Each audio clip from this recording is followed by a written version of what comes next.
ഇന്ന് നമുക്ക് ഡിസ്കസ് ചെയ്യാനുള്ളത് SCERT +1 ഇംഗ്ലീഷിലെ യൂണിറ്റ് 1 ഹിസ് ഫസ്റ്റ് ഫ്ലൈറ്റ് എന്ന സ്റ്റോറിയാണ്. Let's go to the class room.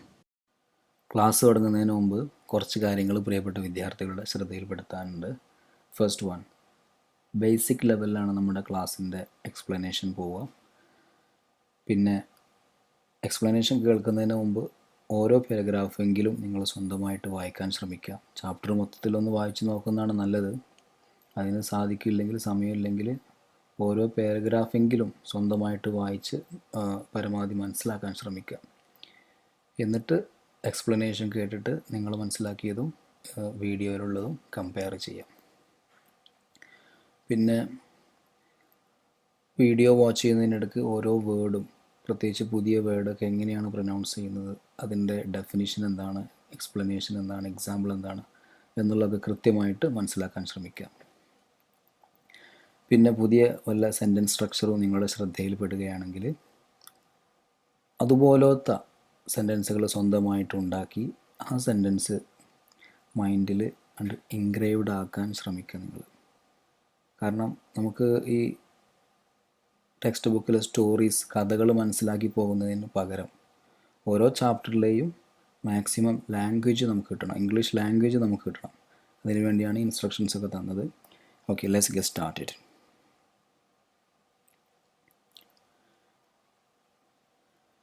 Let's read the story of a young seagull that was afraid to make its first flight and how its parents goaded it into action and thereby equipped it to face the challenges of life.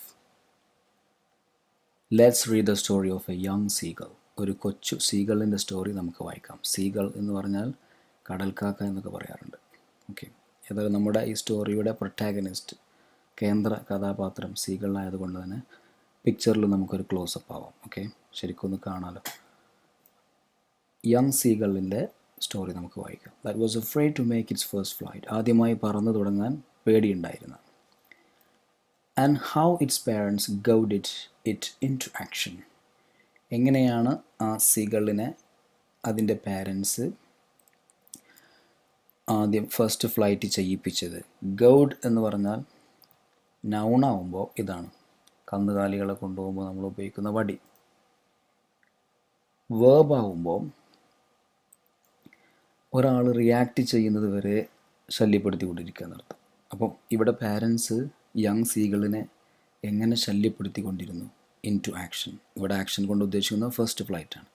അപ്പോൾ ആദ്യമായി പറന്ന് തുടങ്ങുന്നത് വരെ അവരെങ്ങനെ അതിനെ ശല്യപ്പെടുത്തിക്കൊണ്ടിരുന്നു. Gaud എന്ന് പറഞ്ഞാൽ ശല്യപ്പെടുത്താൻ, ശല്യം ആവാൻ വേണ്ടി ചെയ്യുന്നതല്ല, റിയാക്ഷൻ കിട്ടാൻ വേണ്ടി ചെയ്യുന്നതാണ്. ഓക്കെ, ആ വേർബിൻ്റെ മീനിങ് കൃത്യമായിട്ട് മനസ്സിലായിട്ടുണ്ടാകുമെന്ന് പ്രതീക്ഷിക്കുന്നു. Okay, and thereby equipped it to face the challenges of life. അങ്ങനെ ഫസ്റ്റ് ഫ്ലൈറ്റ് ചെയ്യിപ്പിച്ച് ലൈഫിലെ ചാലഞ്ചസ് ഫേസ് ചെയ്യാൻ ആ യങ് സീഗളിനെ എങ്ങനെ പ്രിപ്പയർ ചെയ്തു എന്നതിനെക്കുറിച്ചുള്ള സ്റ്റോറി നമുക്ക് വായിക്കാം.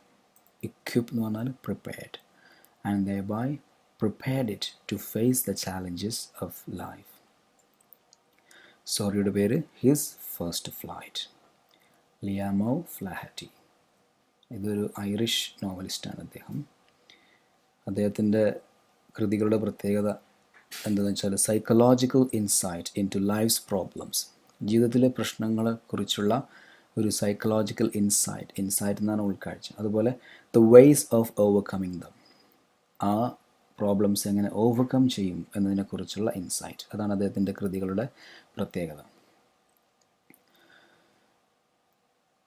ഹിസ് ഫസ്റ്റ് ഫ്ലൈറ്റ് എന്ന സ്റ്റോറി നമുക്ക് പറഞ്ഞു തരുന്നത് the importance of independence and self confidence. അതുപോലെ തന്നെ the need to remain involved in family life. Family ലൈഫിൽ നമ്മൾ ഇൻവോൾവായി നിൽക്കേണ്ടതിൻ്റെ ആവശ്യകത. ഇതൊക്കെയാണ് ഈ സ്റ്റോറി നമുക്ക് പറഞ്ഞു തരുന്നത്. വായിക്കുമ്പോൾ മനസ്സിലാവും.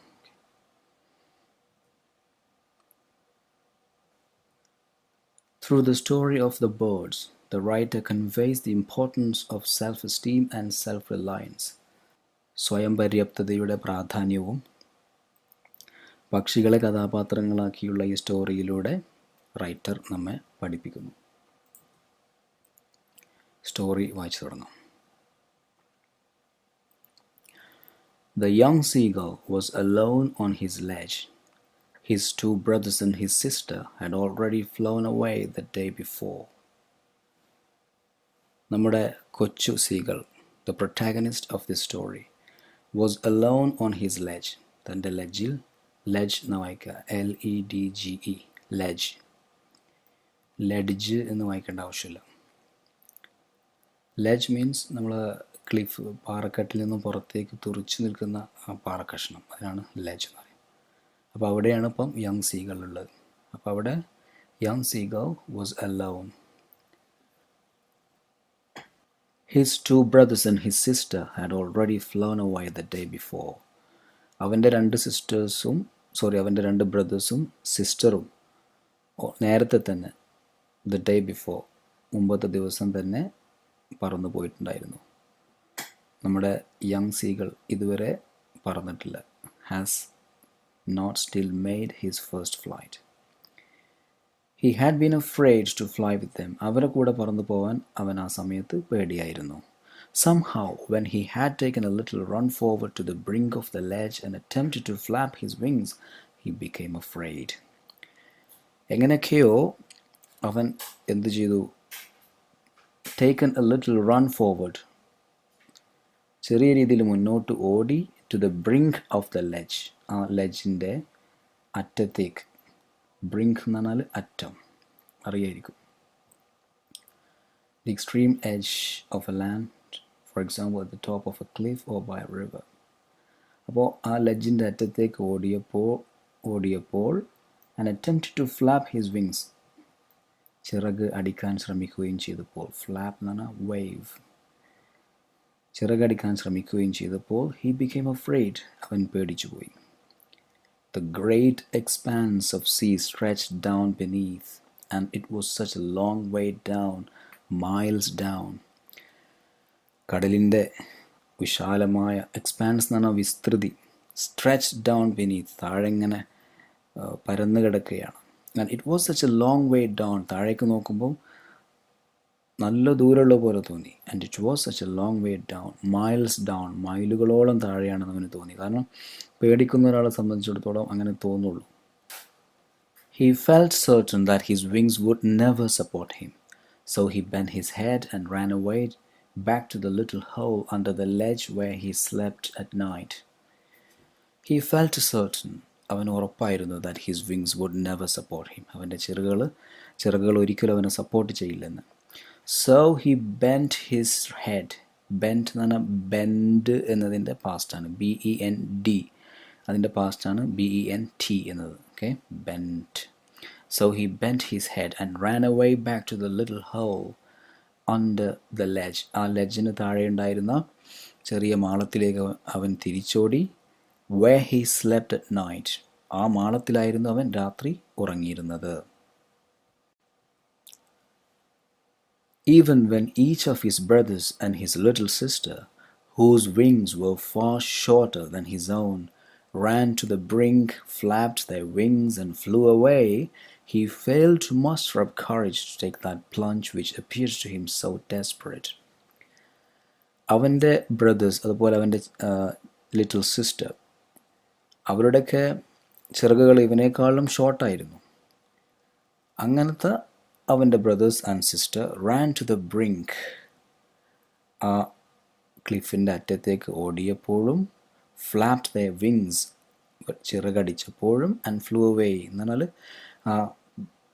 എന്താ പറയുക, ക്ലിഫിൻ്റെ ബ്രിങ്കിലേക്ക് അറ്റത്തേക്ക് ഓടി ചിറകടിച്ച് പറന്നു പോയപ്പോഴും he failed to muster up courage to take that plunge. ആ ഒരു കുതിപ്പ്, പ്ലഞ്ച് എന്ന് പറഞ്ഞാൽ ചാട്ടം, അത് ചെയ്യാനുള്ള ധൈര്യം ഇവന് സംഭരിക്കാൻ സാധിച്ചില്ല. he failed to muster up എന്ന് പറഞ്ഞാൽ സംഭരിക്കുക എന്ന ഈ കോണ്ടെക്സ്റ്റിൽ അതിൻ്റെ മീനിങ്. ഓക്കെ, ഇവിടെ എക്സാമ്പിൾ വേറെ കൊടുത്തിട്ടുണ്ട്.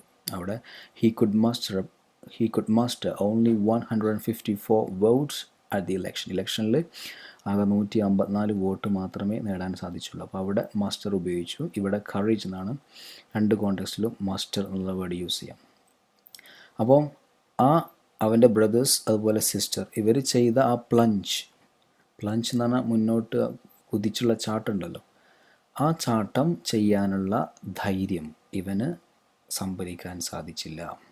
പ്ലഞ്ച് നോക്കൂ, a sudden movement or fall forward, മുന്നോട്ടുള്ള പെട്ടെന്നുള്ള വീഴ്ച, fall.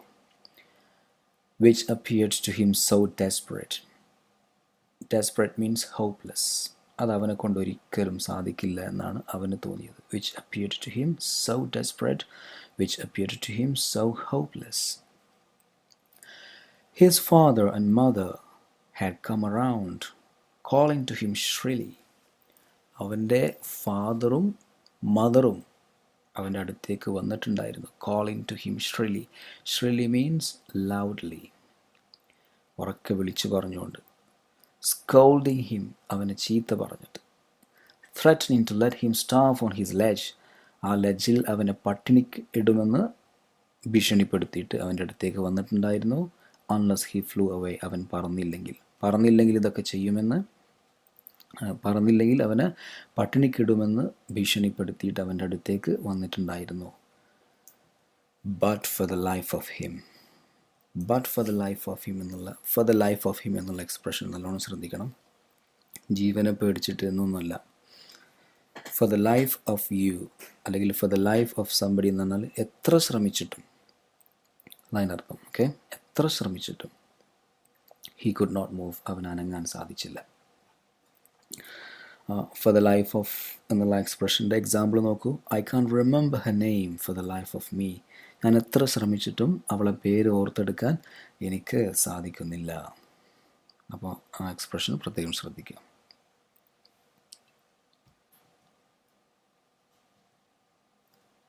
That was 24 hours ago. ഇപ്പോൾ ഇതൊക്കെ 24 മണിക്കൂർ മുമ്പ് സംഭവിച്ച കാര്യങ്ങളാണ്. Since then nobody had come near him. അതിനുശേഷം എന്ന് പറഞ്ഞാൽ 24 മണിക്കൂർ മുമ്പ് ചീത്ത പറഞ്ഞ് ഭീഷണിപ്പെടുത്തിയതിന് ശേഷം ഇതുവരെ ഒരാളും അവൻ്റെ അടുത്ത് വന്നിട്ടുണ്ടായിരുന്നില്ല.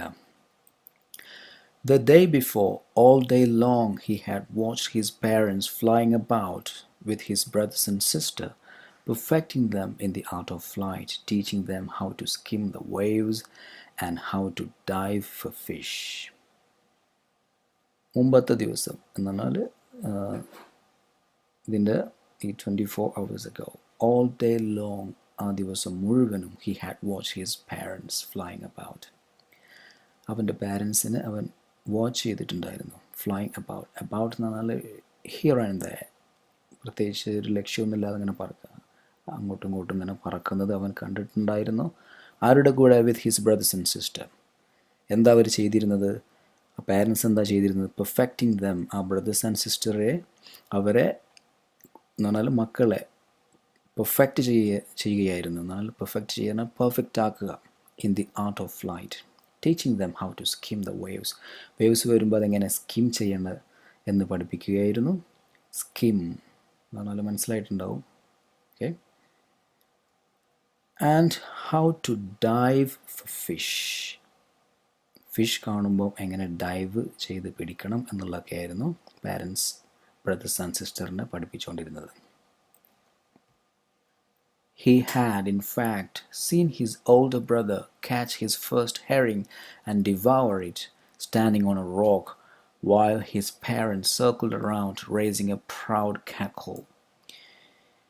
അവൻ്റെ ഓൾഡർ ബ്രദർ തൻ്റെ ആദ്യത്തെ ഹെറിങ് എന്ന് പറഞ്ഞാൽ മത്തിയോ ചാളയോ എന്താ നിങ്ങൾ പറയാറ്, അത് തന്നെ, തൻ്റെ ആദ്യത്തെ മത്തി പിടിച്ച് വിഴുങ്ങുന്നത് അവൻ കണ്ടിട്ടുണ്ടായിരുന്നു. ഡിവാവ് എന്ന് പറഞ്ഞാൽ ആർത്തിയോടെ വാരി വിഴുങ്ങുക.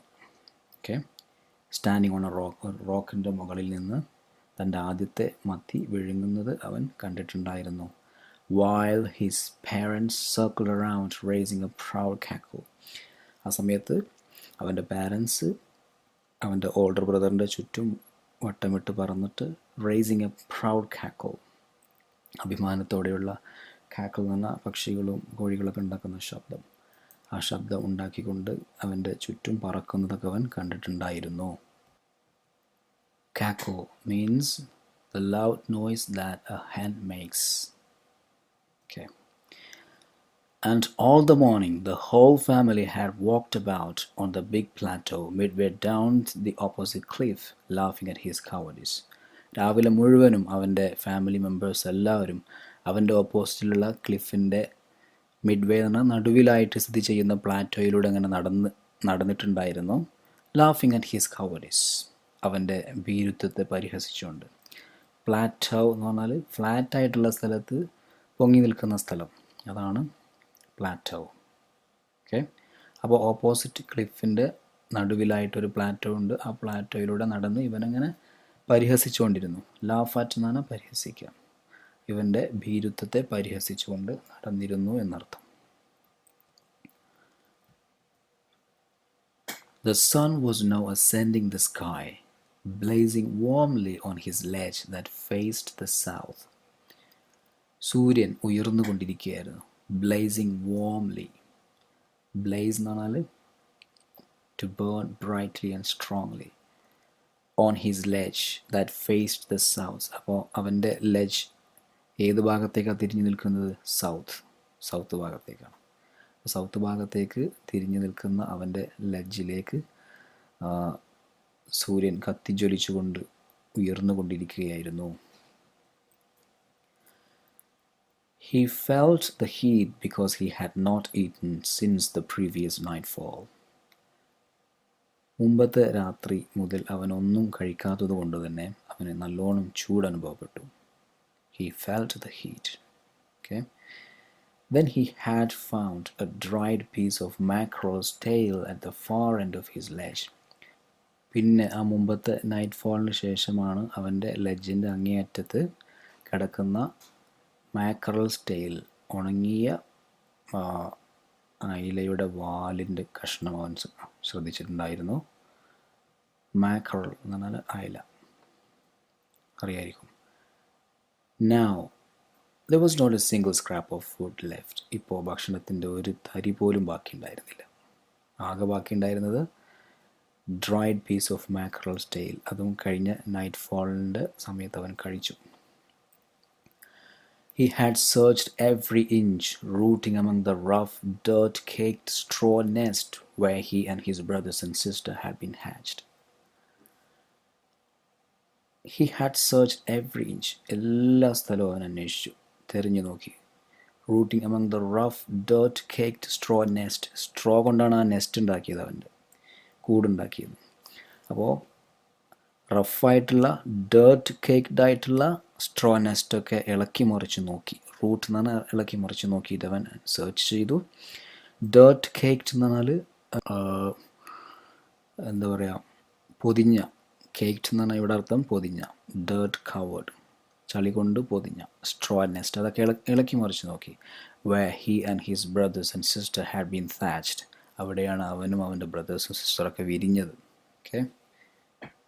He even gnawed at the dried pieces of eggshell. It was like eating a part of himself. അവൻ എഗ്ഷെല്ലിൻ്റെ ഉണങ്ങിയ കഷ്ണങ്ങൾ കാർന്ന് നോക്കി. ഓക്കെ. നോ എന്ന് പറഞ്ഞാൽ കാർന്ന് തിന്നുക, അങ്ങനെ കാർന്ന് തിന്നാൻ ശ്രമിച്ചു നോക്കി. It was like eating a part of himself. അവൻ്റെ തന്നെ ഒരു ഭാഗം കഴിക്കുന്നത് പോലെയായിരുന്നു. He then trotted back and forth from one end of the ledge to the other, his long grey legs stepping daintily, trying to find some means of reaching his parents without having to fly. അവൻ പിന്നെന്താ ചെയ്തത്? Trotted back and fourth, മുന്നോട്ടും പിന്നോട്ടും ഇങ്ങനെ ഓടി. Trot എന്ന് പറഞ്ഞാൽ ചെറിയ സ്റ്റെപ്പ് വെച്ച് നടക്കുക, വേഗത്തിൽ നടക്കുക അല്ലെങ്കിൽ ഓടുക, അതാണ് ട്രോട്ട് എന്ന് പറഞ്ഞാൽ. From one end of the ledge to the other, ലെഡ്ജിൻ്റെ ഒരറ്റത്തു നിന്ന് മറ്റൊരറ്റത്തേക്ക് ഇങ്ങനെ ഓടി. His long grey legs stepping daintily, അവൻ്റെ ലോങ് ഗ്രേ ലെഗ്സ്, ലോങ് ആണ് അവൻ്റെ ലെഗ്സ്, ഗ്രേ കളറാണ് ആ legs. Stepping daintily, daintily means carefully, വളരെ ശ്രദ്ധയോടെ നിലത്ത് വെച്ചിട്ട്. എന്തിനാണ് അവൻ അത് ചെയ്തത്? Trying to find some means of reaching his parents without having to fly. പറക്കാതെ അവൻ്റെ പാരൻസിൻ്റെ അടുത്തേക്ക് എത്താൻ വല്ല മാർഗവും ഉണ്ടോ എന്ന് കണ്ടെത്താൻ. Trying to find some means, വല്ല മാർഗവും ഉണ്ടോ എന്ന് കണ്ടെത്താൻ, of reaching his parents without having to fly, പറക്കേണ്ടി വരാതെ, പറക്കേണ്ട അവസ്ഥയില്ലാതെ അങ്ങോട്ട് എത്താൻ വല്ല മാർഗവും ഉണ്ടോ എന്ന് ഫൈൻഡ് ഔട്ട് ചെയ്യാൻ. But on each side of him the ledge ended in a sheer fall of precipice with the sea beneath. പക്ഷെ ഓരോ സൈഡിലേക്ക് പോകുമ്പോഴും ലെഡ്ജ് അവിടെ അവസാനിക്കുകയാണ്. In a sheer fall of precipice. Precipice എന്ന് പറഞ്ഞാൽ കുത്തനെയുള്ള ചെരിവ്. Precipice, a very steep side of a high cliff, mountain or rock. അപ്പോൾ സ്ലോപ്പായിട്ട്, ജെൻറ്റിൽ സ്ലോപ്പായിട്ട് വരികയാണെങ്കിൽ മെല്ലെ ഇറങ്ങിപ്പോകും, അതിനും സാധിക്കില്ല. അത് കുത്തനെ ഉള്ള ചെരിവാണ്. അപ്പോൾ അങ്ങനെയാണ് ലെഡ്ജിൻ്റെ ഓരോ സൈഡും അവസാനിക്കുന്നത്. പിന്നെ താഴെ നോക്കുമ്പോഴോ കടലാണ്, with the sea beneath. And between him and his parents there was a deep wide crack. പിന്നെ അവൻ്റെയും പാരൻസിൻ്റെ ഇടയിൽ വൈഡായിട്ടുള്ള ഒരു ഗ്യാപ്പ് ഉണ്ടായിരുന്നു. അപ്പോൾ പറക്കല്ലാതെ നിവൃത്തിയില്ല എന്നർത്ഥം. Surely he could reach them without flying if he could only move northwards along the cliff face. ക്ലിഫിൻ്റെ മുൻഭാഗത്തിലൂടെ നോർത്ത് ഭാഗത്തേക്ക് അവൻ പോവുകയാണെങ്കിൽ പറക്കാതെ അവന് പാരൻസിൻ്റെ അടുത്ത് എത്താൻ സാധിക്കും. പക്ഷെ അപ്പോഴൊരു പ്രശ്നമുണ്ട്. But then on what could he വാക്ക്? ഏതിൻ്റെ മുകളിലൂടെ അവൻ നടക്കുക? ഓൺ വാട്ട് കുഡ് ഹി വാക്ക്? എന്തിൻ്റെ മുകളിലൂടെയാണ് അവൻ നടക്കുക? There was no ledge and he was not a fly. കാരണം നോർത്ത് ഭാഗത്തേക്ക് പോവുകയാണെങ്കിൽ ആ ഭാഗത്ത് ലെഡ്ജ്, ക്ലിഫ് പ്ലെയിനാണ്, സൈഡ് ലെഡ്ജ് ഉണ്ടായിരുന്നില്ല നടക്കാൻ. And he was not a fly, അവനൊരു ഫ്ലൈ അല്ലല്ലോ. And above him he could see nothing, മുകളിലോ ഒന്നും കാണാൻ സാധിച്ചില്ല. The precipice was sheer and the top of it was perhaps farther away than the sea beneath him.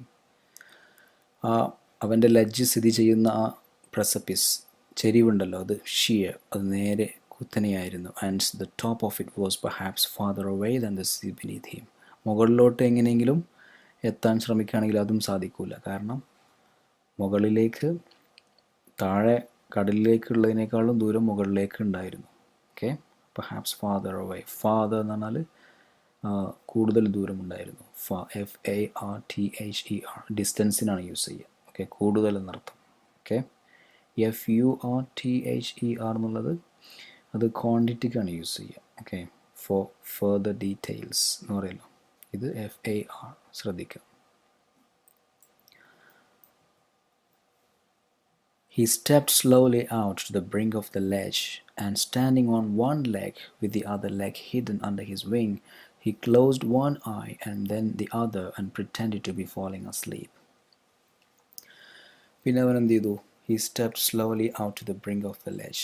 ലെഡ്ജിൻ്റെ അറ്റത്തേക്ക് മെല്ലെ ചെന്നു. and standing on one leg with the other leg hidden under his wing. ഒരു ലെഗിൽ നിന്നിട്ട് മറ്റേ leg വിങ്സിൻ്റെ അടിയിൽ പൂഴ്ത്തി വെച്ചിട്ട് he closed one eye then the other. ആദ്യം ഒരു കണ്ണടച്ചു, പിന്നെ മറ്റേ കണ്ണടച്ചു. and pretended to be falling asleep. ഉറക്കം വരുന്നത് പോലെ അഭിനയിച്ചു, ഉറങ്ങുന്നത് പോലെ അഭിനയിച്ചു. Still they took no notice of him. ഇപ്പോഴും, എന്നിട്ടും അവൻ്റെ പാരൻസ് അവനെ ശ്രദ്ധിച്ചില്ല. He saw his two brothers and his sister lying on the plateau, dozing with their heads sunk into their necks. അവൻ അവൻ്റെ ബ്രദേഴ്സിനെയും സിസ്റ്ററിനെയും ആ പ്ലാറ്റോയുടെ മുകളിൽ കിടന്നിങ്ങനെ ഉറക്കം തൂങ്ങുന്നത് കണ്ടു. ഡൗസ് എന്ന് പറഞ്ഞാൽ ചെറിയൊരു മയക്കം, അതിനാണ് ഡൗസ് എന്ന് പറഞ്ഞാൽ. ഇവിടെ വേർബാണ്. അപ്പം ചെറിയ രീതിയിൽ ഇങ്ങനെ മയങ്ങുന്നത് അവൻ കണ്ടു. with their heads sunk into their necks. അവരുടെ ഹെഡൊക്കെ നെക്കിലേക്ക് ഇങ്ങനെ താഴ്ന്നു പോയിട്ടുണ്ട്. ബേർഡ്സ് നിൽക്കുന്നത് നിങ്ങൾ ശ്രദ്ധിച്ചിട്ടുണ്ടാവും. His father was preening the feathers on his white back. Preen എന്ന് പറഞ്ഞാൽ ക്ലീൻ എന്നർത്ഥം ഇവിടെ. ഓക്കെ, ഫാദർ എന്താ ചെയ്തുകൊണ്ടിരുന്നത്? അദ്ദേഹത്തിൻ്റെ ബാക്കിലുള്ള ഫെദേഴ്സ് ക്ലീൻ ചെയ്യുമായിരുന്നു. Only his mother was looking at him. Mother മാത്രമായിരുന്നു അവനെ നോക്കിക്കൊണ്ടിരുന്നത്. She was standing on a little high hump on the plateau, her white breast thrust forward. Mother എന്താ ചെയ്തുകൊണ്ടിരുന്നത്? She was standing on a little high hump. ചെറിയൊരു ഹമ്പിൻ്റെ മുകളിൽ നിൽക്കുകയായിരുന്നു. On the പ്ലാറ്റോയുടെ മുകളിലുള്ള ഒരു ഹമ്പിൻ്റെ മുകളിൽ നിൽക്കുകയായിരുന്നു. Her white breast thrust forward. Thrust എന്ന് പറഞ്ഞാൽ പുഷ്ഡ് എന്നർത്ഥം ഇവിടെ. ഓക്കെ, thrust എന്നുള്ള വേർബിൻ്റെ 3 ഫോം ഒരുപോലെയാണ്. thrust and thrust. അതുകൊണ്ട് ഇവിടെ breast thrust forward, pushed forward. Now and again she tore at a piece of fish that lay at her feet and then scraped each side of her beak on the rock. Now and again എന്ന് പറഞ്ഞാൽ ഇടയ്ക്കിടെ. She tore at a piece of fish. Now every എന്ന് വേണമെങ്കിൽ പറയാം കേട്ടോ. Every now and again അല്ലെങ്കിൽ every now and then എന്നൊക്കെ പറയാം. ഇടയ്ക്കിടെ എന്നർത്ഥം. അപ്പോൾ ഫിഷിൻ്റെ ഓരോ കഷ്ണം അങ്ങനെ കീറിയെടുത്തു. At her feet, that lay at her feet, കാലിൻ്റെ അടുത്ത് കിടന്ന ഫിഷിൻ്റെ കഷ്ണം കീറിയെടുത്തു. And then scraped each side of her beak on the rock. പിന്നെ അവളുടെ ബീക്കിൻ്റെ ഓരോ സൈഡും ആ പാറയിൽ ഉരസി. Scraped. The sight of the food maddened him. ഭക്ഷണം കണ്ടപ്പോൾ അവന് ഭ്രാന്ത് പിടിച്ചു. The sight of the food maddened him. ശരിക്കും അവിടെ സൈറ്റ് ഓഫ് ദ ഫുഡ് എന്നുള്ള സബ്ജക്റ്റാണ്. മാഡൻഡ് എന്നുള്ളത് വേർബാണ്. ഹിം എന്നുള്ളത് ഒബ്ജക്റ്റ്. അപ്പം ഭക്ഷണത്തിൻ്റെ സൈറ്റ് അവനെ ഭ്രാന്ത് പിടിപ്പിച്ചു എന്നാണ് ശരിക്കും അർത്ഥം. How he loved to tear food that way, scraping his beak now and again to wet it. അപ്പോൾ തൻ്റെ മദർ ചെയ്തതുപോലെ ഭക്ഷണം കടിച്ചു കീറാൻ അവൻ എത്രത്തോളം ആഗ്രഹിച്ചിട്ടുണ്ട്. How he loved to tear food. tear എന്ന് പറഞ്ഞാൽ കീറുക. tear, torn. TEAR. ടിയർ എന്ന് വായിക്കരുത്. ടിയർ എന്ന് വായിച്ചു കഴിഞ്ഞാൽ കണ്ണുനീരെന്നർത്ഥം. അപ്പോൾ pronunciation തെറ്റരുത്. How he loved to tear food that way. ഭക്ഷണം അതുപോലെ കടിച്ചു കീറാൻ അവൻ എത്രത്തോളം ആഗ്രഹിച്ചതാണ്. Scraping his beak. അവൻ്റെ ബീക്ക് ഇങ്ങനെ ഉരസിക്കൊണ്ട്. നൗ ആൻഡ് അഗെയിൻ, ഇടയ്ക്കിടെ. To wet it. വെറ്റ് എന്ന് പറഞ്ഞാൽ ടു ഷാം. അതിന് മുമ്പ് സ്ക്രേപ്പ് എന്ന് പറഞ്ഞാൽ പറഞ്ഞതാണ്. To rub.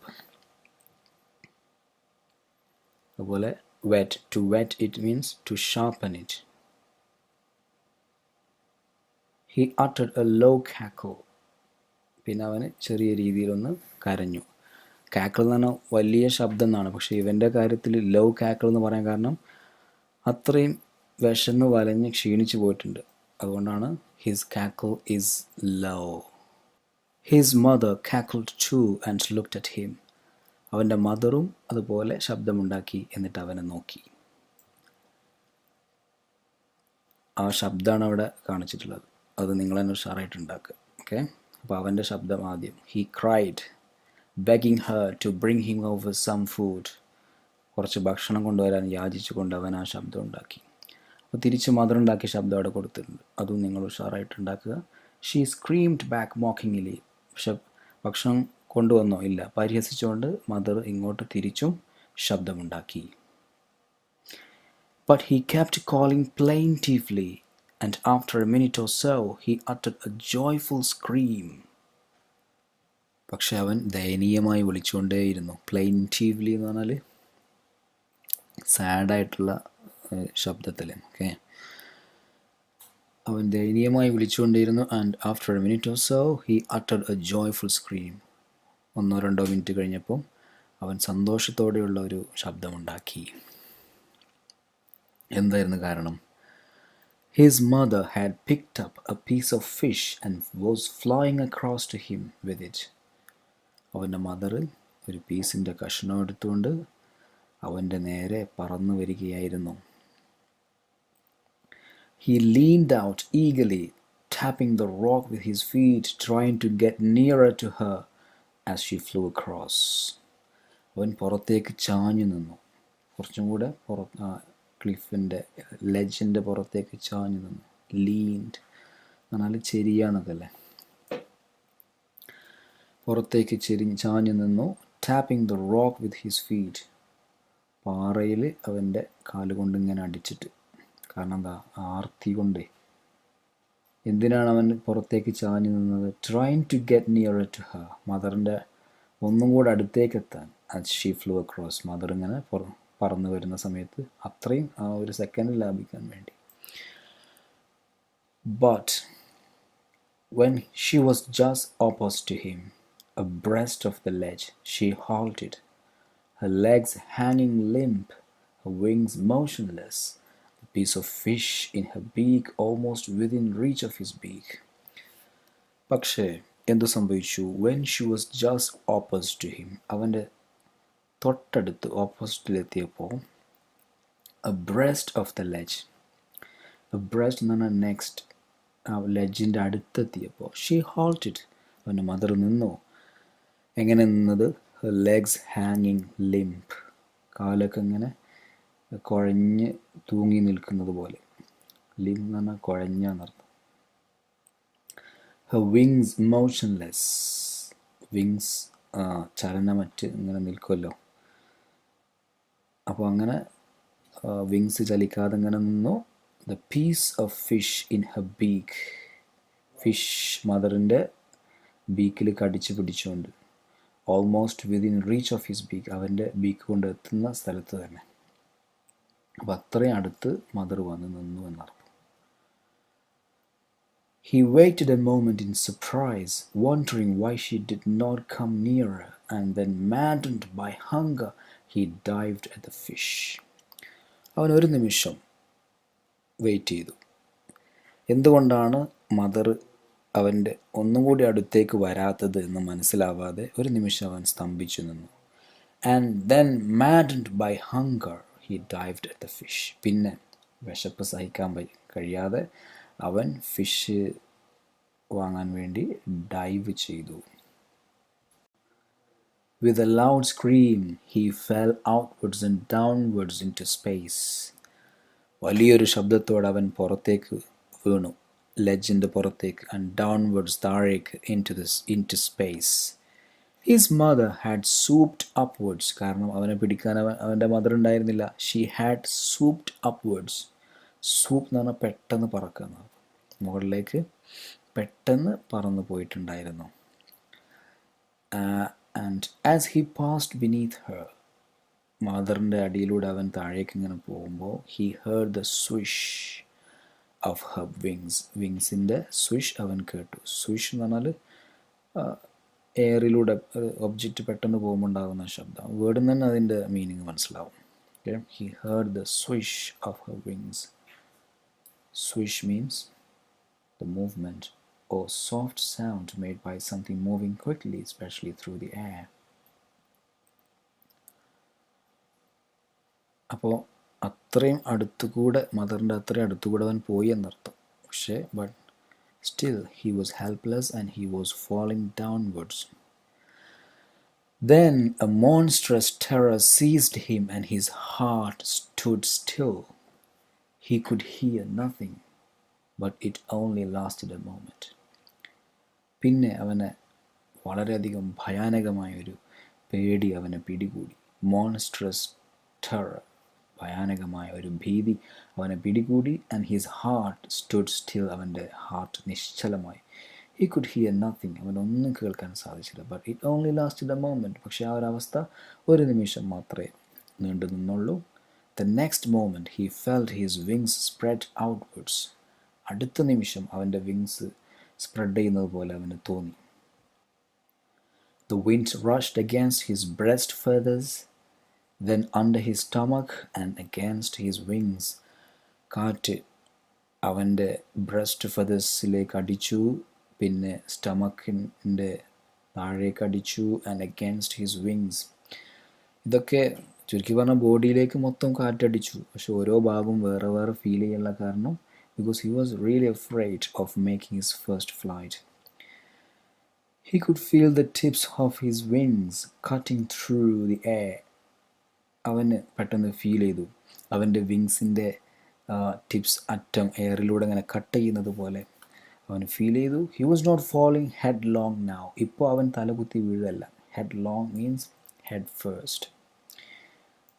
He was not falling headlong now. He was not falling head first now. He was soaring gradually downwards and outwards. അവൻ ഉയരുകയാണിപ്പോൾ. Gradually, മെല്ലെ മെല്ലെ ഇങ്ങനെ ഉയരുകയാണ്. ഡൗൺവേർഡ്സ് ആൻഡ് ഔട്ട്വേർഡ്സ്, താഴേക്ക് ഉയരൂലല്ലോ. അപ്പോൾ ഡൗൺവേർഡ്സ് ആൻഡ് ഔട്ട്വേർഡ്സ് എന്ന് പറയാനുള്ള കാരണം എന്താ? അവൻ്റെ താഴേക്കുള്ള വീഴ്ചയുടെ വേഗത കുറഞ്ഞു എന്നർത്ഥം. Okay. He was no longer afraid. മുമ്പത്തെ പേടി ഇപ്പോൾ അവനില്ല. ഓക്കെ. നോ ലോങ്കർ എന്നുള്ള ആ ഒരു സ്ട്രക്ചർ നല്ലോണം ശ്രദ്ധിക്കണം. ഓക്കെ. നോ ലോങ്കർ എന്ന് പറഞ്ഞാൽ ഇതുവരെ ഉണ്ടായിരുന്നു, ഇനി അങ്ങോട്ടില്ല. എനി ലോങ്കർ എന്ന് യൂസ് ചെയ്യാം. സെൻറ്റൻസിൽ വേറെ നെഗറ്റീവ് ഉണ്ടെങ്കിൽ നമുക്ക് എനി ലോങ്കർ അത്ര യൂസ് ചെയ്താൽ മതി. അപ്പോൾ അവിടെ സൈഡിൽ 2 എക്സാമ്പിൾസ് കൊടുത്തിട്ടുണ്ട്. I can't wait any longer. എനിക്ക് ഇനി അങ്ങോട്ട് വെയിറ്റ് ചെയ്യാൻ പറ്റില്ല. ഇതുവരെ ഞാൻ വെയിറ്റ് ചെയ്തു, ഇനി അങ്ങോട്ട് വെയിറ്റ് ചെയ്യാൻ പറ്റില്ല. അവിടെ എനി ലോങ്കർ എന്നാണ് യൂസ് ചെയ്തത്, കാരണം അവിടെ കാൺട്ട് എന്നുള്ളിടത്ത് നെഗറ്റീവ് ഉണ്ട്. അതിൻ്റെ നേരെ താഴെ അതേ മീനിങ് തന്നെയാണ് I can no longer wait. അവിടെ വേറെ നെഗറ്റീവ് ഇല്ലാത്തതുകൊണ്ട് നമ്മൾ എനി ലോങ്കറിന് പകരം നോ ലോങ്കർ എന്ന് യൂസ് ചെയ്തു. Okay, he was no longer afraid. മുമ്പത്തെ പേടി അവനിപ്പോൾ ഇല്ലെന്നർത്ഥം. He just felt a bit dizzy. അവന് ചെറിയ രീതിയിൽ ഇങ്ങനെ തല ചുറ്റുന്നത് പോലെ അനുഭവപ്പെട്ടു. He just felt a bit dizzy. Dizzy means ഗിഡി.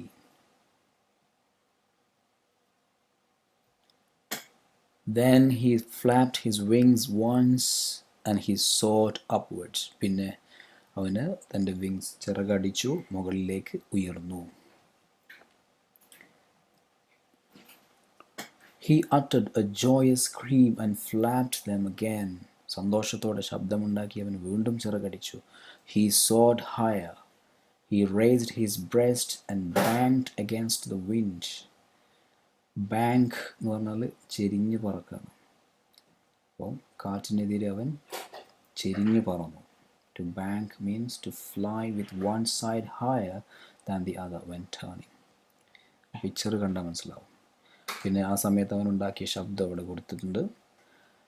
Okay, ആദ്യം അവനുണ്ടാക്കിയ ശബ്ദം, പിന്നെ നെക്സ്റ്റ് സിംഗിൾ ഇൻവെർട്ടഡ് കോമയിൽ അവൻ്റെ മദർ ഉണ്ടാക്കിയ ശബ്ദം. His mother swooped past him. അവൻ്റെ അടുത്തുകൂടെ പെട്ടെന്ന് പറന്നുപോയി. her wings making a loud noise. Wings കൊണ്ട് വലിയ ശബ്ദം ഉണ്ടാക്കിയിട്ട്. he answered her with another scream. വേറെ ശബ്ദം ഉണ്ടാക്കിയിട്ട് അമ്മക്ക് അവൻ മറുപടി കൊടുത്തു. then his father flew over him screaming. Father അവൻ്റെ മുകളിലൂടെ സ്ക്രീം ചെയ്തിട്ട് പറന്നു. then he saw his 2 brothers and sister flying around him, soaring and diving. എല്ലാവരും എത്തി. Then he completely forgot that he had not always been able to fly and commenced to dive and soar, shrieking shrilly. പിന്നെ അവന് മറന്നു, ഇതുവരെ അവൻ പറക്കാൻ കഴിയാത്ത ആളാണെന്നുള്ളത് മറന്നു. പിന്നെ ഡൈവ് ചെയ്യാൻ തുടങ്ങി. സോ എന്ന് പറഞ്ഞാൽ അങ്ങനെ പൊങ്ങിപ്പോകാൻ തുടങ്ങി. ഷ്രീക്കിംഗ് ഷ്രിലി. ഷ്രീക്ക് എന്ന് പറഞ്ഞാൽ എന്താ പറയുക, ഷൗട്ടിങ് ആൻഡ് സ്ക്രീമിങ് ഷ്രിലി, ശബ്ദത്തിൽ സ്ക്രീം ചെയ്തുകൊണ്ട്. He was near the sea now, flying straight over it, facing out over the ocean. ഇപ്പോൾ കടലിൻ്റെ അടുത്താണവൻ. ഫ്ലൈയിങ് സ്ട്രൈറ്റ് ഓവർ ഇറ്റ്, നേരെ അതിൻ്റെ മുകളിലൂടെ പറന്നുകൊണ്ട്. Facing out of the ocean, സമുദ്രത്തിൻ്റെ മുകളിൽ നിന്ന് നേരെ താഴേക്ക് നോക്കിയിട്ട്. He saw a vast green sea beneath him, with little ridges moving over it. He turned his beak sideways and crowed amusedly. അവൻ വിശാലമായ ഒരു സമുദ്രം അവൻ താഴെ കണ്ടു. with little ridges moving over it. അതിൻ്റെ മുകളിലൂടെ കൂടുതലൊന്നും ഓളങ്ങളില്ല. ലിറ്റിൽ എന്ന് പറഞ്ഞാൽ ഇവിടെ നെഗറ്റീവാണ്, സെമി നെഗറ്റീവാണ്. റിച്ച് എന്ന് പറഞ്ഞാൽ ഓളം. അപ്പോൾ കൂടുതലൊന്നും ഓളങ്ങളില്ല എന്ന് പറയാൻ കാരണം, മുകളിൽ നിന്ന് നേരെ നോക്കുമ്പോൾ റിഡ്ജസ് ഉള്ളത് പോലെ തോന്നില്ല, ഓളങ്ങളുള്ളത് പോലെ തോന്നില്ല. ഇത്രയും കാലം അവൻ സൈഡിൽ നിന്നാണ് കണ്ടത്, നേരെ മുകളിലൂടെ പറന്നു പോയിട്ടില്ലല്ലോ. This is his first flight അല്ലേ. അപ്പോൾ സൈഡിൽ നിന്ന് നോക്കുമ്പോൾ ഓളങ്ങളുള്ളത് പോലെ തോന്നും. അതുകൊണ്ട് അപ്പോൾ അവൻ്റെ ഒരു ഫീലിംഗ് ആണ് അവിടെ കാണിക്കുന്നത്. With little ridges moving over it. Ridge means a long narrow raised part of a surface. He turned his beak sideways and crowed amusedly. സൈഡിലേക്ക് തൻ്റെ ബീക്ക് തിരിച്ചിട്ട് and cried. Crowed means cried amusedly. വലിയ ശബ്ദമുണ്ടാക്കി, കരഞ്ഞു എന്നല്ല, amusedly എന്ന് പറഞ്ഞാൽ സന്തോഷത്തോടെ. His parents and his brothers and sister had landed on this green floor in front of him. അവൻ്റെ പാരൻസും ബ്രദേഴ്സും സിസ്റ്ററൊക്കെ ഈ ഗ്രീൻ ഫ്ലോറിൽ ലാൻഡ് ചെയ്തിട്ടുണ്ടായിരുന്നു. Green floor means the surface of the sea. കടലിൻ്റെ ഉപരിതലം അതാണ് ഉദ്ദേശിക്കുന്നത്. Okay. They were beckoning to him, calling shrilly. അവർ ഇവനെ ഇങ്ങനെ കൈ കാട്ടി വിളിക്കുകയായിരുന്നു. calling shrilly, calling loudly. beckon means കൈ കാണിച്ച് ഇങ്ങനെ വിളിക്കുമല്ലോ, മാടി വിളിക്കുക. അപ്പോൾ അവർ വിളിച്ചപ്പോൾ he dropped his legs to stand on the green sea. ആ ഗ്രീൻ സീയിൽ നിൽക്കാൻ വേണ്ടി അവൻ കാല് വെച്ചു. പക്ഷെ എന്ത് സംഭവിച്ചു? his legs sank into it. അവൻ്റെ കാല്. he screamed with fright and attempted to rise again, flapping his wings. he screamed with fright. പേടിച്ചിട്ട് അവൻ അട്ടഹസിച്ചു. and attempted to rise again. വീണ്ടും എഴുന്നേൽക്കാൻ ശ്രമിച്ചു. flapping his wings. തൻ്റെ വിങ്സ് ഫ്ലാപ്പ് ചെയ്തിട്ട്. But he was tired and weak with hunger and he could not rise, exhausted by the strange exercise. പക്ഷേ ഈ അസാധാരണ എക്സസൈസ് കാരണം ക്ഷീണിച്ചിട്ട് അവൻ ടയർഡായിരുന്നു, വീക്കായിരുന്നു. അതുകൊണ്ട് തന്നെ അവന് എഴുന്നേൽക്കാൻ സാധിച്ചില്ല. അവൻ്റെ ലെഗ്സ് താഴ്ന്നു പോയി എന്ന് പറഞ്ഞല്ലോ വെള്ളത്തിൽ. അപ്പോൾ അവിടുന്ന് ഉയർന്നു വരാൻ സാധിച്ചില്ല. he could not rise. his feet sank into the sea. his feet sank into the green sea. and then his belly touched it and he sank no farther. അവൻ്റെ ഫീറ്റ് താഴ്ന്നു പോയി. അങ്ങനെ ഫീറ്റ് താഴ്ന്ന അവസാനം ബെല്ലി ടച്ച് ചെയ്തു, seal touch ചെയ്തു, വെള്ളത്തിൽ touch ചെയ്തു. And he sank no farther. പിന്നെ അവൻ താഴ്ന്നു പോയില്ല. ഈ സീകളിൽ ഇങ്ങനെ എന്താ പറയുക, സീലിങ്ങനെ നീന്തുമല്ലോ, സ്വിം ചെയ്യുമല്ലോ. അപ്പോൾ ആ ഒരു ആർട്ടും കൂടി പഠിപ്പിക്കുകയായിരുന്നു പാരൻസ്. അതിനാണ് അവർ ബെക്കൺ ചെയ്തത്. ഓക്കെ. അപ്പോൾ ലാൻഡ് ചെയ്യുമ്പം സ്വാഭാവികമായും ലെഗ്സ് താഴ്ന്നു പോകും. ആ സമയത്ത് അവൻ പേടിച്ച് പോയതാണ്. പക്ഷേ ലെഗ്സ് മാത്രമേ പോവുള്ളൂ. ബെല്ലി ടച്ച് ചെയ്യുമ്പോൾ അതിനപ്പുറത്തേക്ക് പിന്നെ പോവില്ല. അതാണ് his feet sank into the green sea and then his belly touched it and he sank no farther. He was floating on it, and around him his family was screaming, praising him, and their beaks were offering him scraps of dogfish. അവൻ താഴ്ന്നു പോയില്ല. He was floating on it. He was floating on the surface of the sea. അവിടെ പൊങ്ങിക്കിടക്കുകയായിരുന്നു. വെള്ളത്തിൻ്റെ മുകളിൽ പൊങ്ങിക്കിടക്കുന്നതിനാണ് float എന്ന് പറയാം. And around him his family was screaming. അവന് ചുറ്റും അവൻ്റെ ഫാമിലി മെമ്പേഴ്സ് സ്ക്രീം ചെയ്തുകൊണ്ടിരിക്കുകയായിരുന്നു. എന്താ അവർ സ്ക്രീം ചെയ്തുകൊണ്ടിരുന്നത്? പ്രൈസിങ് ഹിം, അവനെ ഇങ്ങനെ പുകഴ്ത്തിയിട്ട്. And the beaks were offering him scraps of dogfish. Dog ഫിഷിൻ്റെ പീസുകൾ അവർ ഓഫർ ചെയ്തുകൊണ്ടിരുന്നു. The beaks were offering. Dogfish means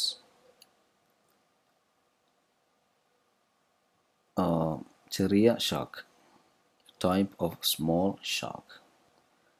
ഈ ഫിഷിൻ്റെ സ്ക്രാപ്സ് അവന് കൊടുക്കുകയായിരുന്നു, കോംപ്ലിമെൻ്റ് ചെയ്തുകൊണ്ട്. Praising him, well done, good job എന്നൊക്കെ പറഞ്ഞിട്ട്. ഏതായാലും he had made his first flight. The young seagull had made his first flight. ചെയ്യിപ്പിച്ചതാരാ?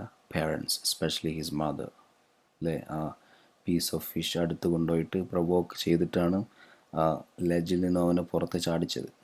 അപ്പം അതിനാണ് നമ്മൾ ഇൻട്രൊഡക്ഷനിൽ പറഞ്ഞത്. And how his parents goaded it. How his parents goaded the young seagull into action. Goad എന്ന വാക്ക് നമ്മൾ ആദ്യം explain ചെയ്തിരുന്നു. അതിൻ്റെ മീനിങ് ഇപ്പോൾ നമുക്ക് ശരിക്കും മനസ്സിലായിട്ടുണ്ടാവും. Okay, thank you for listening.